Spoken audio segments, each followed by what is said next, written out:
सभी का एक बार फिर से स्वागत है दोस्तों। आज के इस वीडियो में हम आपकी एक यूनिट है कॉन्स्टिट्यूशनल वैल्यूज़ की, तो आज हम आपकी इस यूनिट को काफ़ी डिटेल में कवर करेंगे। प्लीज़ वीडियो को पूरा देखना।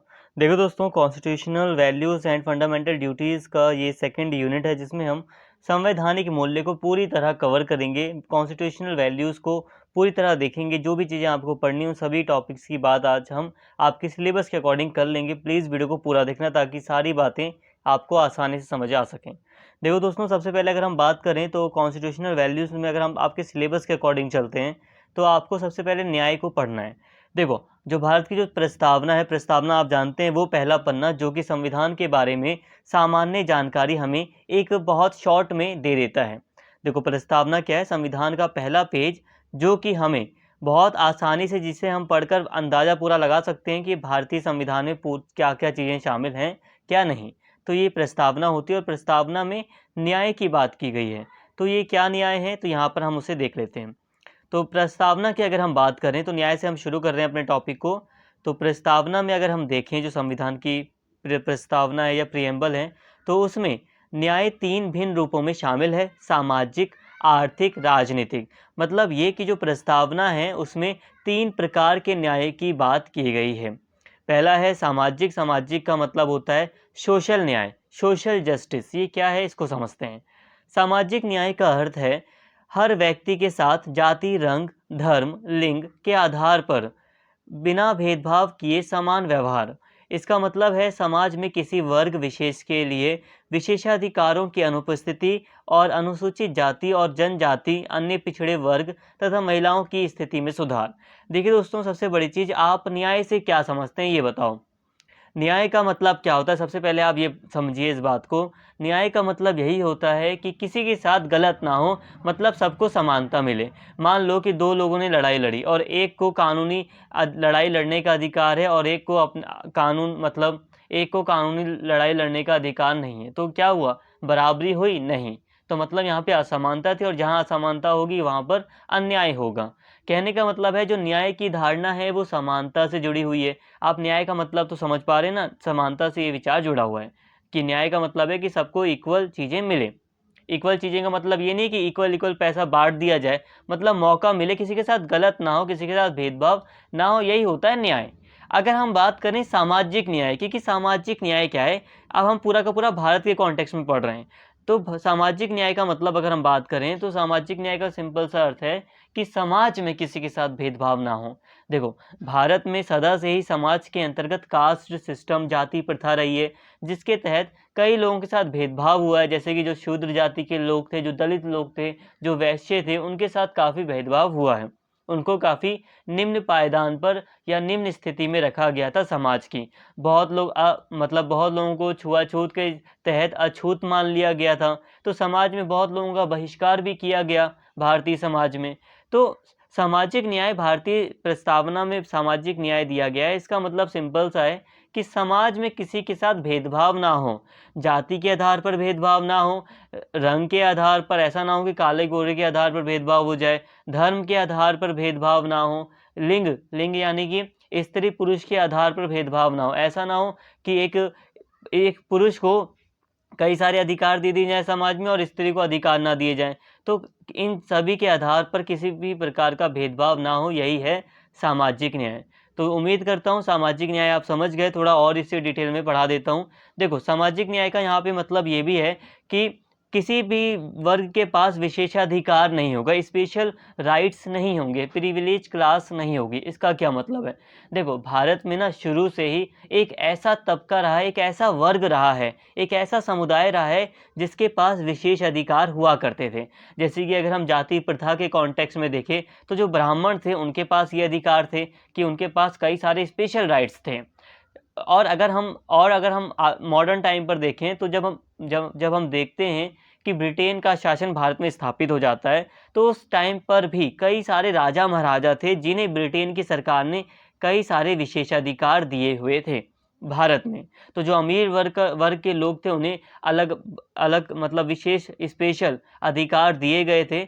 लेकिन भारतीय संविधान में व्यवस्था की गई सामाजिक न्याय की कि मतलब किसी के साथ भेदभाव नहीं होगा और किसी के पास स्पेशल अधिकार या विशेष अधिकार नहीं होंगे। इसके अलावा सामाजिक न्याय का मतलब ये भी है कि जो अनुसूचित जाति, जो दलित वगैरह लोग हैं, जो एसटी एससी के जो लोग हैं, जो जनजाति, जो ट्राइब्स हैं, जो आदिवासी समुदाय है, और जो पिछड़ा वर्ग है ओबीसी, उनकी और जो महिलाएं हैं उनकी स्थिति में सुधार का प्रयास किया जाएगा, उनकी सामाजिक स्थिति सुधारी जाएगी। तो यहाँ पर आपने समझा सामाजिक न्याय, समाज में किसी के साथ भेदभाव ना हो, समानता का सिद्धांत लागू किया जाए, यही है सामाजिक न्याय। आर्थिक न्याय, आर्थिक का मतलब होता है पैसा, ठीक है। अब आर्थिक का मतलब होता है पैसा, और आप यहाँ पर आर्थिक न्याय का मतलब ये मत समझ लेना कि सभी लोगों को बराबर बराबर पैसा दे दो तो हो गया आर्थिक न्याय, ये समाजवाद हो जाएगा, ये आर्थिक न्याय नहीं होगा। आर्थिक न्याय का क्या मतलब है, इसे समझिए। आर्थिक न्याय का अर्थ है कि आर्थिक कारणों के आधार पर किसी भी व्यक्ति से भेदभाव नहीं किया जाएगा। इसमें संपदा, आय व संपत्ति की असमानता को दूर करना भी शामिल है। सामाजिक न्याय और आर्थिक न्याय का मिला-जुला रूप अनुपाती न्याय को परिलक्षित करता है। अब अनुपाती न्याय क्या है, इसको आप थोड़ा होल्ड पर रखें, लेकिन आप सिंपल सा समझिए आर्थिक न्याय क्या है। आर्थिक न्याय का मतलब है दोस्तों कि किसी भी व्यक्ति के साथ किसी भी कोई भी पर्सन हो, चाहे वो विदेशी हो, चाहे वो भारत का नागरिक हो, चाहे वो हिंदू हो, चाहे वो किसी दूसरे धर्म का हो, फर्क नहीं पड़ता। चाहे वो किसी भी कास्ट का हो, कि कोई भी व्यक्ति हो, बस उसके जो आर्थिक कारण है उसके आधार पर उसके साथ भेदभाव नहीं किया जा सकता, ये कहता है आर्थिक न्याय। आर्थिक कारण मतलब पैसे से संबंधित कारण। जैसे कि मान लो दो व्यक्ति जॉब के लिए जाते हैं, जो एक व्यक्ति है ये ज़मींदार का बेटा है और दूसरा जो व्यक्ति है वो किसान का बेटा है। तो नॉर्मली इस बात है कि जो ज़मींदार का जो पहला ये है व्यक्ति, उसके पास पैसा है, उसके पास प्रॉपर्टीज़ हैं, और सेकंड वाले बच्चे के पास जो है व्यक्ति के पास प्रॉपर्टी नहीं है। तो इन दोनों ही व्यक्ति जॉब के लिए जाते हैं। तो आर्थिक न्याय कहता है कि यहाँ पर हम इन दोनों के पैसे को नहीं देखेंगे, हम पैसे के आधार पर भेदभाव नहीं करेंगे कि ये किसान का बेटा है, मतलब ये पैसे के मामले में कमज़ोर है और इसके पास ज़्यादा पैसा है, तो हम यहाँ पे पैसे, प्रॉपर्टी वगैरह को नहीं देखेंगे, ये कहता है आर्थिक न्याय। दोनों को समान अवसर दिया जाएगा, योग्यता अगर दोनों में है या योग्यता अगर इसमें ज़्यादा है तो हम इसे जॉब पर रखेंगे, ये आर्थिक न्याय है। योग्यता वगैरह को ध्यान में रखा जाएगा, बाकी ये जो आर्थिक, जो पैसे से संबंधित कारण है, इसको ध्यान में नहीं रखा जाएगा। ये तो हो गई पहली बात। आर्थिक न्याय का मतलब ये भी है कि जो असमानता है उसको दूर करने का प्रयास किया जाएगा। देखो, आर्थिक न्याय का एक मतलब मैंने बताया कि भेदभाव नहीं होगा पैसे के आधार पर। इसके अलावा आर्थिक न्याय का भारत के कॉन्टेक्स्ट में दूसरा मतलब है कि जो असमानता है, जैसे कि अगर हम देखें तो भारत के जो 10% लोग हैं उनके पास 50% ज़्यादा, जो भारत में टोटल पैसा है उससे उसका 50% से भी ज़्यादा उनके पास है। मतलब खुद सोचो, जो भारत के 10% लोग हैं वो उनके पास 50% से भी ज़्यादा पैसा है, और जो भारत की 90% आबादी है वो जो 49% है लगभग, मतलब उससे कम ही है होगा, 50% से नॉर्मली कम कहा जाता है, तो जो 50% है उससे भी कम पर ये 90% आबादी जी रही है। तो यहाँ पे असमानता कितनी ज़्यादा है। तो क्योंकि भारत में ये असमानता थी, इसलिए आर्थिक न्याय के तहत ये काम भी किया गया कि जो आर्थिक रूप से पैसे की जो ये जो असमानता है ना, इसको दूर करने का भी प्रयास इसमें शामिल है। इसीलिए आपने देखा होगा कि जो भारत की सरकार है वो अमीर लोगों पर परसेंट अगर हम देखें टैक्स का तो वो ज़्यादा लेती है, ठीक है। न्यायालय में आप चुनौती दे दो कि भाई आप अमीरों के साथ इतना भेदभाव कर रहे हो, आप अमीरों से इतना ज़्यादा टैक्स ले रहे हो, और जो कम कमाने वाले व्यक्ति हैं उनसे कम टैक्स ले रहे हो। आप जा सकते हो ना, कोई अमीर व्यक्ति है वो जा सकता है सुप्रीम कोर्ट, लेकिन नहीं, क्योंकि भारतीय संविधान ने आर्थिक न्याय के तहत कहा है कि जो सरकार है वो असमानता को भी दूर करेगी। इसलिए सरकार आज की डेट में हम देखते हैं कि जो जितना ज़्यादा पैसा कमाता है सरकार उससे उतना ज़्यादा परसेंट ऑफ टैक्स लेती है। जितना ज़्यादा करोड़ों रुपए वो कमाएगा व्यक्ति, उतना ज़्यादा परसेंट ऑफ टैक्स बढ़ जाता है। तो ये क्या है, ये असमानता को दूर करने का एक प्रयास है, तो ये इसमें शामिल है। इसके साथ ही इसका यहाँ पर आप मतलब समझिए कि सामाजिक न्याय और आर्थिक न्याय दोनों का अगर हम मिला-जुला रूप देखें तो इसे अनुपाती न्याय कहते हैं। इसे आप लीव कर सकते हो, इसे छोड़ सकते हो, कन्फ्यूज़ हो जाओगे, छोड़ो। तो आर्थिक न्याय आपको समझ में आ गया, सामाजिक न्याय आ गया। अब बात करते हैं राजनीतिक न्याय की। तो राजनीतिक न्याय का अर्थ है कि हर व्यक्ति को समान राजनीतिक अधिकार प्राप्त होंगे, चाहे वो राजनीतिक दफ्तरों में प्रवेश की बात हो अथवा अपनी बात सरकार तक पहुंचाने का अधिकार। सिंपल सी बात है, ध्यान से समझिए। राजनीतिक का मतलब क्या होता है, पॉलिटिकल का मतलब क्या होता है। पॉलिटिकल राइट से आप, पॉलिटिकल का मतलब क्या है, राजनीतिक अधिकार का एक सिंपल मतलब बताओ। देखो सिंपल सी बात है, मेरे पास वोट देने का अधिकार है। अगर मैं 18 साल से ऊपर हूँ तो मेरे पास वोटिंग का राइट है, मैं वोट दे सकता हूँ। ये मेरा राजनीतिक अधिकार है, ये पॉलिटिकल राइट है। इसके अलावा मैं चुनाव लड़ सकता हूँ। मैं भारत का नागरिक हूँ, नागरिक होने के नाते बहुत सारे मुझे राजनीतिक अधिकार मिले हुए हैं। चुनाव लड़ सकता हूँ, चुनाव में वोट दे सकता हूँ। इसके अलावा मैं भाषण भी दे सकता हूँ कोई अपना, और किसी पॉलिटिशियन के खिलाफ भी अगर कुछ गलत होता है, लगता है मुझे, तो मैं अपना विचार रख सकता हूँ। ये राजनीतिक अधिकार हैं। तो ये राजनीतिक न्याय का मतलब है कि किसी भी व्यक्ति को राजनीतिक अधिकारों से वंचित ना रखा जाए, सभी को समान रूप से ये अधिकार प्राप्त हों, यही है राजनीतिक न्याय। सिंपल सी बात है, आपको समझ में आ गया। किसी राजनीतिक दफ्तर में प्रवेश करने की बात हो, अपनी बात सरकार तक पहुंचाने का अधिकार हो, तो ये राजनीतिक न्याय। जैसे कि आज के टाइम पर हमें 2005 में, आप जानते ही हैं, 2005 में एक सूचना का अधिकार अधिनियम पारित किया गया था। Right RTI right to information act था।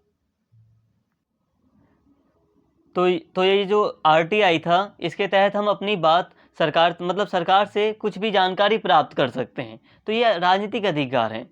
तो यहाँ पर आपको ये सारी बातें समझ में आ गई। देखो दोस्तों, सिंपल सा था। न्याय क्या होता है, मतलब न्याय भारतीय प्रस्तावना में, जो भारत का संविधान है ना, उसमें 3 प्रकार के न्याय हमें देखने को मिलते हैं। ये तीनों ही हैं न्याय, और इन तीनों को मैंने आपको समझाया। सामाजिक, मतलब समाज में भेदभाव ना हो, जो ऊंच नीच थी पहले समाज में बहुत ज़्यादा, उसको ख़त्म करने का प्रयास किया जाएगा सरकार के द्वारा। ये संविधान में व्यवस्था की गई है। इसके अलावा आर्थिक न्याय, आर्थिक न्याय का मतलब मैंने बता दिया कि पैसे के आधार पर भेदभाव नहीं होगा, और जो असमानता है, जो अमीरी गरीबी है, इसको भी दूर करने का प्रयास सरकार करेगी। इसके अलावा भारतीय प्रस्तावना में राजनीतिक शब्द को भी, राजनीतिक न्याय को भी दिया गया है, जिसका मतलब सिंपल सा है कि सभी व्यक्तियों को पॉलिटिकल राइट्स यानी कि राजनीतिक अधिकार प्राप्त हो, वोट देने का अधिकार प्राप्त हो, चुनाव लड़ने का अधिकार प्राप्त हो, अपनी बात सरकार तक पहुंचाने का अधिकार हो मतलब आप राजनीति संबंधित जो भी गतिविधियां हैं स्वतंत्र रूप से कर सकते हैं। ये सारी चीज़ें थी, ये सारे न्याय आपको समझ में आ गए। अब यहाँ पर थोड़ी सी और बातें, इनको समझ लेते हैं। इनकी सुरक्षा मौलिक अधिकार व नीति निर्देशक सिद्धांतों के विभिन्न उपबंधों के जरिए की जाती है। सामाजिक, आर्थिक व राजनीतिक न्याय, इन तत्वों को 1917 की रूसी क्रांति से लिया गया। देखिए दोस्तों, ये जो, जैसे कि सामाजिक न्याय, भारतीय प्रस्तावना में प्रावधान है कि सामाजिक न्याय करेगी सरकार, आर्थिक न्याय की व्यवस्था करेगी, और राजनीतिक न्याय की व्यवस्था सरकार करेगी। सरकार को ये जिम्मेदारी सौंपी गई है। अब सरकार ये काम कैसे करती है, तो सरकार ये काम करती है जो मौलिक अधिकार हैं और जो राजनीति के, जो संविधान के नीति निर्देशक सिद्धांत हैं, डीपीएसपी से इंग्लिश में कहा जाता है, नीति निर्देशक सिद्धांत, इनके द्वारा सरकार करती है। देखो दोस्तों, डीपीएसपी वगैरह में लिखा हुआ है, जो नीति निर्देशक सिद्धांत है, अनुच्छेद आप देखोगे, उसमें लिखा हुआ है कि सरकार का काम है कि सरकार असमानता को दूर करने का प्रयास करे। तो सरकार, आप देखते हैं, सरकारी हॉस्पिटल, सरकारी स्कूल खोल रही है गरीबों के कल्याण के लिए। तो ये क्या है, ये समाज में न्याय प्रदान करने के लिए, आर्थिक न्याय देने के लिए ही लोगों को ये व्यवस्था की जाती है। और सरकार हवाला देती है कि हमने मौलिक अधिकार, लोगों के मौलिक अधिकार की रक्षा के लिए ये काम किया, नीति निर्देशक तत्वों के अंतर्गत ये काम किया। तो यहाँ तक आपको सारी बातें समझ में आ गई।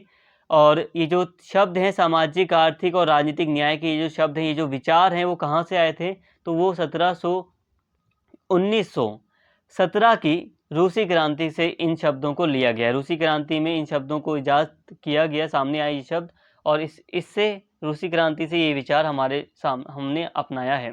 तो यहाँ तक आपको बात समझ में आ गई। न्याय का एक टॉपिक आपका खत्म हुआ। देखिए दोस्तों, वीडियो लेंथी हो रहा है, तो आप बिल्कुल भी घबराएं ना। बहुत अच्छी बात है कि आपको सारी जानकारी मिल रही है, क्योंकि आप कॉलेज लेवल के स्टूडेंट हैं। स्कूल जितना अगर पढ़ाया जाए तो वो आपके लिए सही नहीं होगा। फिर भी कोशिश है कि शॉर्ट से शॉर्ट रखूँ, लेकिन फिर भी मोस्टली बच्चे मेरे पूरी ही वीडियो देखते हैं, नॉर्मल जो पढ़ने वाले बच्चे हैं, तो इसलिए सारी इन्फॉर्मेशन ऐड करना ज़रूरी होता है। अब हम बात करते हैं समानता के अधिकार की। आपके सिलेबस में आपको ये भी पढ़ना है, इस यूनिट में आपको पढ़ना है कि समानता का अधिकार क्या है। इसको आपको डिटेल में पढ़ना है। इसमें डिटेल में जो अनुच्छेद 14 है, आपको इसको पढ़ना है। जो आर्टिकल 14 है, इसको ज़्यादा डिटेल में आपको पढ़ना है, और मैं पढ़ाऊँगा भी डिटेल में आपको, क्योंकि अभी आपको इसमें क्लियर होना चाहिए क्या है ये। बहुत लोग आज भी सही से नहीं जानते कि विधि की समता और विधियों का समान संरक्षण का क्या मतलब है। इसे आइए समझ लेते हैं। देखिए दोस्तों, अनुच्छेद जो 14 से लेकर 18 तक जितने भी अनुच्छेद हैं, लगभग ये 5 अनुच्छेद हैं, और ये इन 5 अनुच्छेदों में समानता के अधिकार का जिक्र किया गया है, मतलब नागरिक को समानता दी गई है।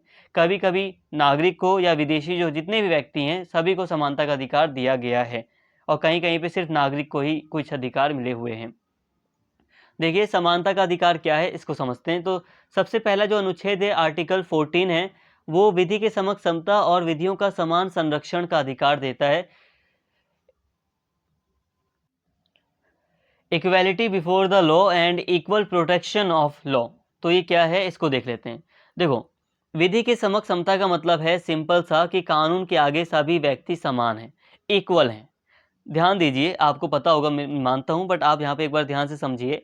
विधि की समक्ष समता का मतलब है कि कानून के आगे आने वाले जितने भी व्यक्ति हैं वो सब समान हैं, वो इक्वल हैं, उनके साथ भेदभाव नहीं किया जाएगा। ठीक है, बिल्कुल समानता है। आप किसी आधार पर धर्म, जाति, लिंग इत्यादि के आधार पर आप भेदभाव नहीं कर सकते। व्यक्तियों को समान दर्जा दिया गया है कानून के सामने। कानून की नज़र में कोई भी व्यक्ति विशेषाधिकार प्राप्त नहीं है, कोई भी व्यक्ति ज़्यादा मतलब उसको सम्मान या अधिकार नहीं दिया जाएगा कानून के सामने। चाहे गरीब हो, चाहे अमीर हो, चाहे छोटी जाति का हो, चाहे नीची जाति का, चाहे वो कोई भी व्यक्ति हो, उसको विधि के सामने समता दिया गया है, मतलब समानता का अधिकार उसे दिया गया है। कानून के आगे सभी व्यक्ति समान हैं। अब इसी में दूसरा फ्रेज है जो बहुत लोग नहीं समझ पाते, वो है विधियों का समान संरक्षण। आर्टिकल 14 कहता है कि विधियों का समान संरक्षण होगा। इसका क्या अर्थ है, इसकी मीनिंग क्या है, इसको समझिए। देखो, आप इमेजिन कीजिए कि आप एग्ज़ाम देने गए और आपको एग्ज़ाम के लिए 3 घंटे मिले। आप मान लीजिए आप फिजिकल रूप से आप पूरे सही हैं और आपको 3 घंटे दिए गए एग्ज़ाम लिखने के लिए, क्योंकि आप शारीरिक रूप से कुछ विकलांग वगैरह तो है नहीं, तो आपको 3 घंटे दिए गए। लेकिन कोई व्यक्ति है जो विकलांग है, जो डिसेबल पर्सन है, स्पेशली एबल्ड है अब कहते हैं हम उन्हें, तो जो स्पेशली एबल्ड पर्सन है, डिसेबल मीन्स, तो मान लो उनको 4 घंटे दिए जाते हैं। आप देखेंगे टाइम भी थोड़ा उनको दिया जाता है एक्स्ट्रा। अब जो विकलांग व्यक्ति था, जो दिव्यांग व्यक्ति था, उसको 4 घंटे दिए गए और आप एक फिजिकली रूप से, शारीरिक रूप से आप बिल्कुल सही थे, फिट थे, और आपको 3 घंटे दिए गए। तो क्या ये समानता है? हाँ, क्या ये समानता है, बताइए। तो ये समानता है, इसमें अभी कोई दिक्कत नहीं है। ठीक है, अभी कोई दिक्कत नहीं है, समान है। क्योंकि नोट्स जो मतलब जब सरकार ने नोटिस, मतलब जो कॉलेज होगा, यूनिवर्सिटी होगी, जब उसने नोटिस दिया और उसने कहा कि जो व्यक्ति फिजिकली रूप से पूरी तरह फिट हैं उनको 3 घंटे दिए जाएंगे, और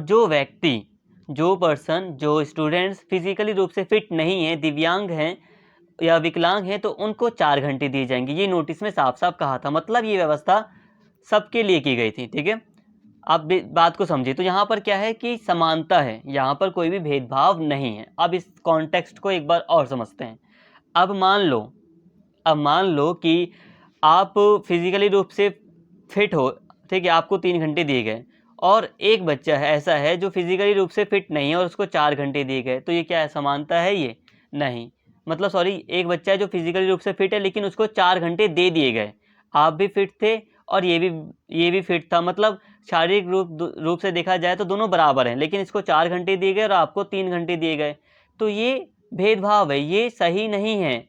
ये पूरी तरह क्या है, डिस्क्रिमिनेशन है, भेदभाव है। और ये विधि का समान संरक्षण इसकी मनाही करता है कि ऐसा नहीं हो सकता। अब यहाँ पे दोबारा से देखिए, अब विधि का समान संरक्षण क्या है, अब आपको समझ में आ जाएगा। विधि के समान संरक्षण का मतलब होता है कि जैसे कि नोटिस में मैंने आपको बताया था कि वो सभी व्यक्ति जो दिव्यांग हैं उनको 4 घंटे दिए जाएंगे। मतलब क्या कि यहाँ पर उन समान के साथ समान व्यवहार किया जा रहा है, समान के साथ समान व्यवहार। जो एक जैसे हैं उनके साथ एक जैसा व्यवहार। जितने भी व्यक्ति दिव्यांग होंगे उन सभी को 4 घंटे दिए जाएंगे, और जितने भी व्यक्ति फिट होंगे उन सभी को 3 घंटे दिए जाएंगे। मतलब समान के साथ समान व्यवहार किया जाएगा, ये कहा है विधि का समान संरक्षण ने। अनुच्छेद 14 का ये जो दूसरा फ्रेज है, ये चीज लिखी गई है, विधियों का समान संरक्षण, equal protection of the law, इसका मतलब है समान के साथ समान व्यवहार। मतलब ये कि असमान के साथ असमान व्यवहार किया जा सकता है। उदाहरण के लिए, जो सरकार है, अगर मान लीजिए अंबानी से आज के टाइम पर अगर वो 30% का टैक्स ले रही है, और किसी व्यक्ति से जो कम कमाता है उससे 10% का टैक्स लेती है सरकार, हकीकत में लेती है ऐसा, तो ये क्या अंबानी कह सकता है ना, भाई भेदभाव हो रहा है, एक व्यक्ति से आप 10% ले रहे हो, भले ही मैं ज़्यादा कमा रहा हूँ, तो क्या हुआ, आप ज़्यादा पैसे पे टैक्स ले लो, लेकिन परसेंटेज तो बराबर रखो, आप 10-10 रखो। तो कह सकता है ना कि कानून के बराबर सामने तो हम सब समान हैं, एक जैसे हैं, इक्वल हैं। लेकिन नहीं, क्योंकि अंबानी का जो मतलब नेट वर्थ, वो मतलब जो उसकी इनकम है वो ज़्यादा है, तो सरकार ने क्या किया, अपनी व्यवस्था को बनाए रखने के लिए उससे ज़्यादा % ऑफ टैक्स लिया, और एक कम कमाने वाले व्यक्ति से, जो थोड़ा कम कमाता है, उससे 10% का टैक्स ले रही है सरकार। तो इसका मतलब साफ है कि सरकार असमान के साथ असमान व्यवहार कर रही है। लेकिन यहाँ पे ध्यान दीजिए, अगर सरकार अंबानी से 30% टैक्स ले रही है ना, तो अंबानी के बराबर अगर अडानी भी कमा रहा है तो सरकार अडानी से भी बराबर 30% का ही टैक्स लेगी। मतलब ये कि जो समान व्यक्ति हैं, जो बड़े बड़े अमीर व्यक्ति हैं, जो समान हैं, उनके साथ सरकार एक जैसा टैक्स ले रही है, और जो जो समान है, अपने जो मतलब कम पैसे में समान है, उनके साथ सरकार एक जैसा टैक्स ले रही है। इसको थोड़ा और ईजी करते हैं, थोड़ा साफ शब्दों में कहा जाए तो जैसे कि 10 लाख से 20 लाख कमाने वाले व्यक्ति से अगर सरकार ने कह दिया कि हम 10% का टैक्स लेंगे, ठीक है, और 20 लाख से ऊपर, 20 लाख से 30 लाख कमाने वाले व्यक्ति से सरकार ने कह दिया कि हम 12% का आपसे टैक्स लेंगे, ठीक है, 12% का टैक्स आपसे हम लेंगे। मतलब क्या है, मतलब यह है कि जितने भी 10 लाख से 20 लाख कमाने वाले व्यक्ति हैं, उन सभी से सरकार एक जैसा टैक्स यानी कि 10% का टैक्स लेगी। जितने भी 20 से 30 लाख कमाने वाले व्यक्ति हैं, उन सभी से सरकार एक जैसा टैक्स लेगी, 12% का लेगी। मतलब ये कि समान के साथ समान व्यवहार और असमान के साथ असमान व्यवहार। जैसे कि 10 लाख कमाने वाला व्यक्ति और 30 लाख कमाने वाले व्यक्ति में अंतर है, तो इन दोनों से अलग अलग टैक्स लिया जाएगा। तो ये क्या है, असमान के साथ असमान व्यवहार।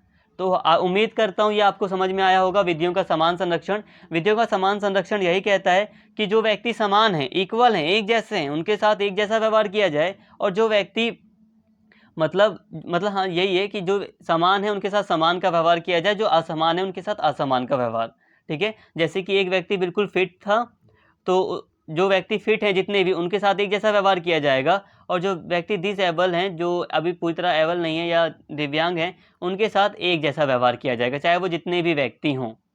तो ये होता है विधियों का समान संरक्षण, ठीक है, आपको समझ में आ गया होगा। तो ये था आर्टिकल 14। आर्टिकल 14 आपको समझ में आया। इसके बाद बात करते हैं आर्टिकल 15 की। आर्टिकल 15 क्या है, तो कुछ आधारों पर विभेद का प्रतिषेध। ये कहता है कि कुछ आधार हैं, जैसे कि जाति, धर्म, लिंग और वंश हो सकता है, और कुछ भी चीज़ें हो सकती हैं, और भी मतलब ऐसी जो आधारभूत चीज़ें हैं, जाति, वंश, धर्म, लिंग हो गया, रंग भी हो सकता है। तो कुछ आधार हैं, उनके आधार पर आप भेदभाव नहीं कर सकते, अनुच्छेद 15 ये कहता है।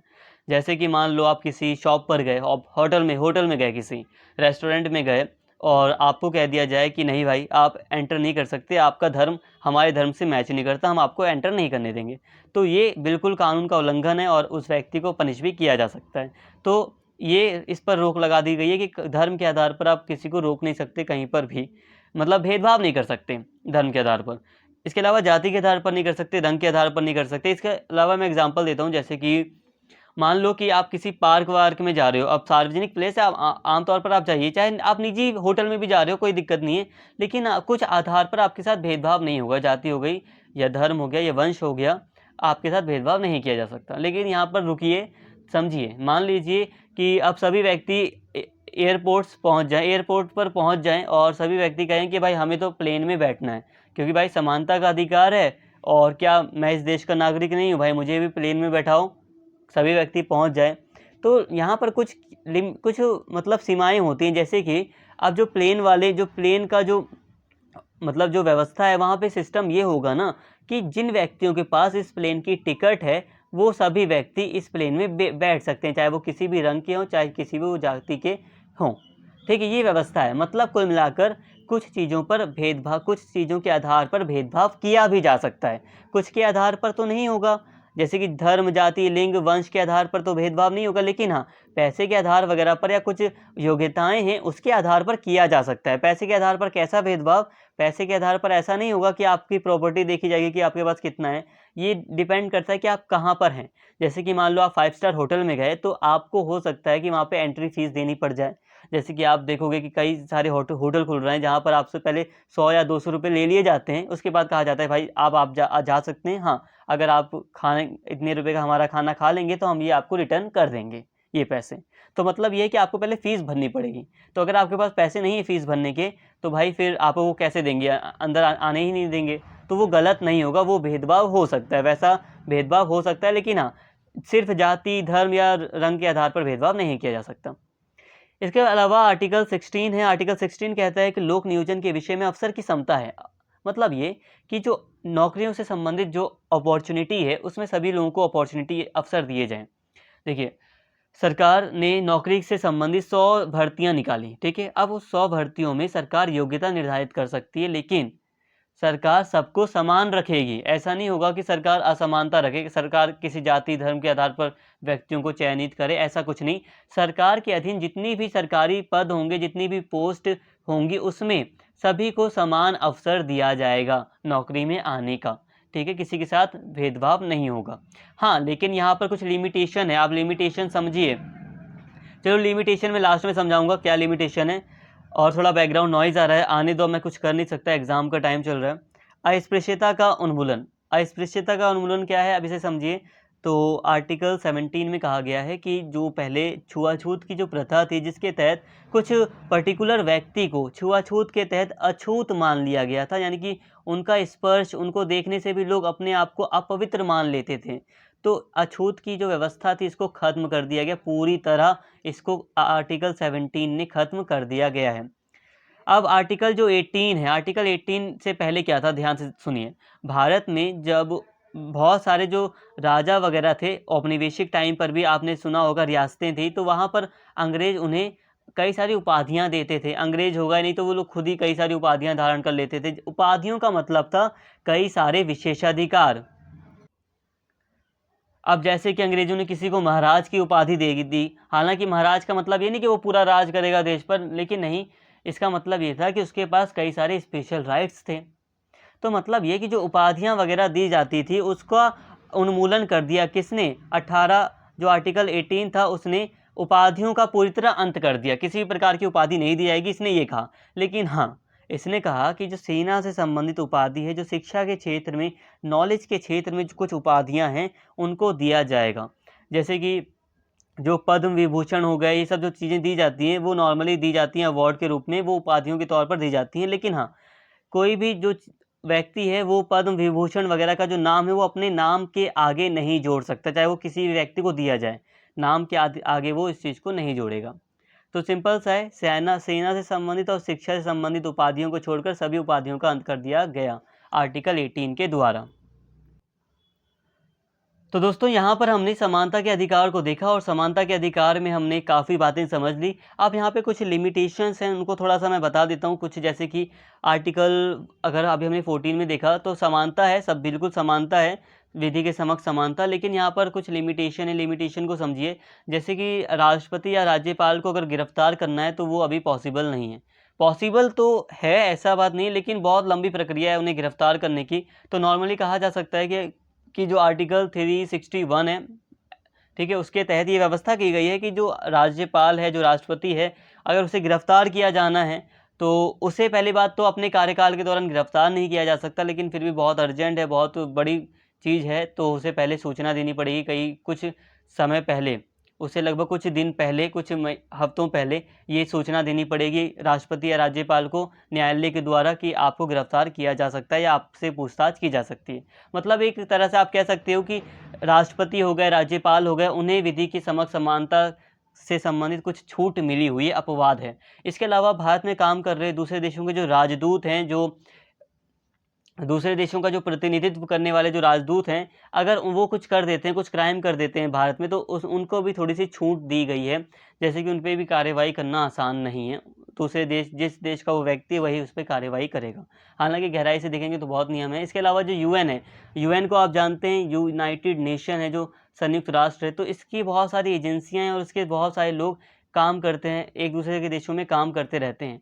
तो अब यूएन के का कोई सदस्य है, कोई मेंबर है जो यहाँ पर भारत में आया, उसने कुछ क्राइम वगैरह किया, तो इसको भी छूट दी गई है समान विधि की समक्ष समानता से। मतलब कई सारी प्रोटेक्शन है गिरफ्तारी वगैरह से संबंधित। तो इसके अलावा यहाँ पर एक चीज़ थी, ये हमने देख लिया। यहाँ पे कुछ एक्सेप्शन कह लो, अपवाद कह लो, कुछ आधारों पर विभेद का प्रतिषेध ये हो गया था लोक नियोजन के विषय में। अब यहाँ पे देखो, सरकारी नौकरियों में पूरी तरह समानता तो देती है सरकार, संविधान में लिखा है कि समानता है, अवसर आपको बराबर मिलेगा, मौका मिलेगा पूरा। लेकिन हाँ, आरक्षण की व्यवस्था भी कर सकती है सरकार, ये भी व्यवस्था की गई है। ये सरकार जो संसद है वो निवास की अनिवार्यता घोषित कर सकती है। जैसे कि संसद है तो वो व्यवस्था कर सकती है कि जो पर्टिकुलर राज्य है, पर्टिकुलर स्टेट है, वहाँ के निवासी ही वहाँ की सरकारी भर्तियों के पद में बैठ सकते हैं। जैसे कि मान लो यूपी है, तो यूपी की सरकार या जो संसद है भारत की, वो व्यवस्था कर सकती है कि यूपी में सरकारी नौकरियां उन्हीं लोगों को मिलेंगी जो यूपी के निवासी हों। तो ऐसी व्यवस्था भी की जा सकती है। तो तेलंगाना और आंध्र प्रदेश में ऐसी व्यवस्था लागू भी है। तो ये था, हमने यहाँ तक हमने सारा ही पढ़ लिया, और अपवाद मैंने इनका तो पढ़ा ही दिया था। तो समानता के अधिकार के तहत हमने आर्टिकल 14 और आर्टिकल 18 के तहत ये सारी चीज़ें हमने काफ़ी डिटेल में पढ़ ली। उम्मीद करता हूँ आपको सारी बातें समझ में आ गई हों, काफ़ी डिटेल में करी हैं। इसके बाद हमें पढ़ना है धर्म की स्वतंत्रता का अधिकार। अब ये क्या है, इसको समझ लेते हैं।